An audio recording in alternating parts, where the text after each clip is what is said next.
where I saw it early on in my career of where people were adding more debt. And you never, when you're struggling with debt, when you think you're going to borrow more to get out of debt, that doesn't work. Right. So never think that, hey, if I just had more money, I'm struggling now, I'm in debt. If I just had more money, I'm going to get into this. All right, we're back. Another episode. How are you? Doing great. Good. Doing great. What you got for me today? So I think something that, people of all types are listening to this in different stages of growth. And there might be some people right now that are in a bunch of debt, right? And they're trying to figure out, like, well, how do I get myself here and how do I get out of it? And then there's probably some people who are doing all right, but they need some tips. And then there are those that are like about to get in debt of various forms. So, I mean, you're kind of almost in the business of debt, right? I mean, that's part of what you do. This is not something that is close to me. And so I thought, I want to hear from you. Okay. How should companies be thinking about and managing debt responsibly as they're growing? There's a lot of different ways. And, I wouldn't say there's, a ratio that you have to specifically look at managing the debt right away. But, first thing I would step back, and I think to break it down is where I saw it early on in my career of where people were adding more debt. And you never, when you're struggling with debt, when you think you're going to borrow more to get out of debt, that doesn't work. Right. So never think that, hey, if I just had more money, I'm struggling now, I'm in debt. If I just had more money, I'm going to get into this. Yeah. There are times, and there's sophisticated companies, yes, if you were to bring your debt from 8% to 4% and you can make it, okay, and you've got planned outline income. But for the most time, and sales, go up and down, and, you really need to look at your debt and to see that if there's a bad economy, can you still make it? Because, there are things that your sales can go down that are not your fault, and you need to be able to, manage that responsibly. Right. And there are going to be times where that does happen. And then you can come out stronger from that and be in the position. There are also going to be times where your margins are going to be extremely, lucrative. And then competition comes in and then your margins reduce. So that's kind of really where I look at debt, is kind of got a Mendoza line that when, okay, it really, times are tough and struggling.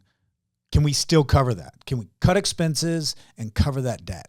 That's how I look at it. We're in a traditional, because, as a bank, when we're lending, we're looking to be in first priority position. We're looking for less risk. Right. We're looking for loans that, pay every month. We're looking for long term. We're, not making a percentage of your income. We're looking for, what is the rate? We're just looking at our margin. So for whatever the Fed rates are set, whatever we're paying on deposits, we're just looking for a margin increase on that. So it's not and you're looking at the health of the business and the longevity of So when those things come in line, that's what, ultimately we're looking less risk. So, banks are on the, less risk, no risk side for lending. Yeah.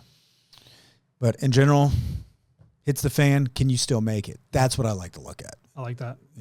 So, I mean, what do you think about this? Because I like to do this sort of exercise in other aspects of my business too, is if I kind of get on this idea of like, I think I need this thing, right? And let's put debt in the place. More money would help me do whatever. It's almost like if you were to play that out and try to play it out on paper and say, okay, you just got the loan. Now we're going to deploy that money. And then what do you expect to have happen once that money is deployed? Yeah. I mean, a building is one thing, but outside the building is another. Would that be a good exercise for owners, CEOs to walk through, to sort of project what that could possibly look like? Yeah, and the timing that your money's coming back to you.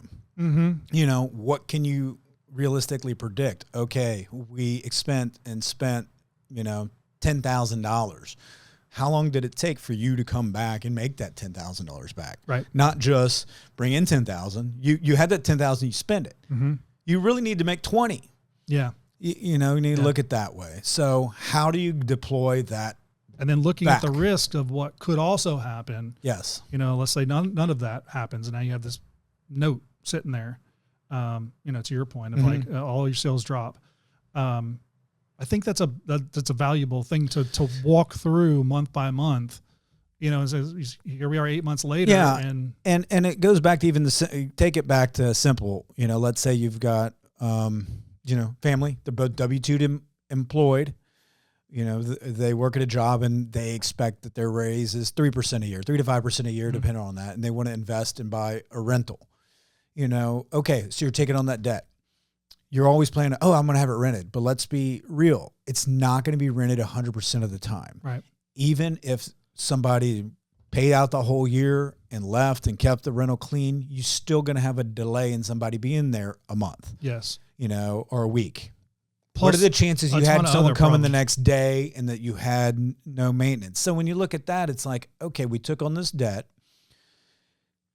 Presumably the rent's going to cover that debt because we put in some equity. Mm-hmm.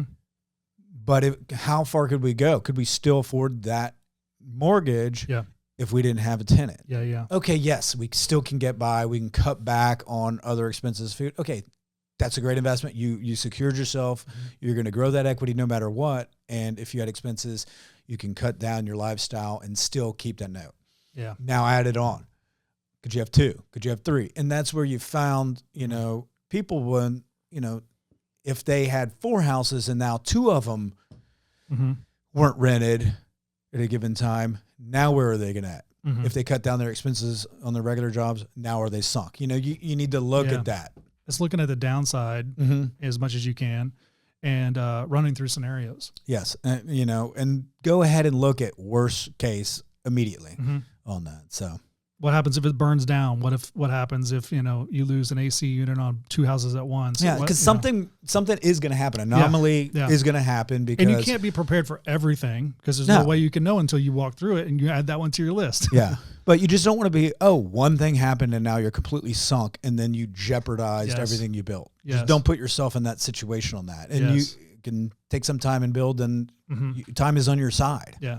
I think that's the tough thing about debt is it's relatively easy to get and it's hard to get rid of. And you if you haven't thought through it, you're rolling the dice on whether that's going to be a good thing. And you put yourself in what feels like stunted growth, what feels like a not so good feeling of I can't grow because is 10x or 20x whenever you have that debt and now you got to pay the debt back and you really can't grow.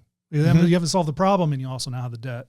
Yeah. And then sometimes at the end of the day, you have that debt and, you grew so much, but there's not enough margin to even cover your debt. Yes. So that's good. I like that. I can't really add anything to it. Okay, good. All right. On to the next one.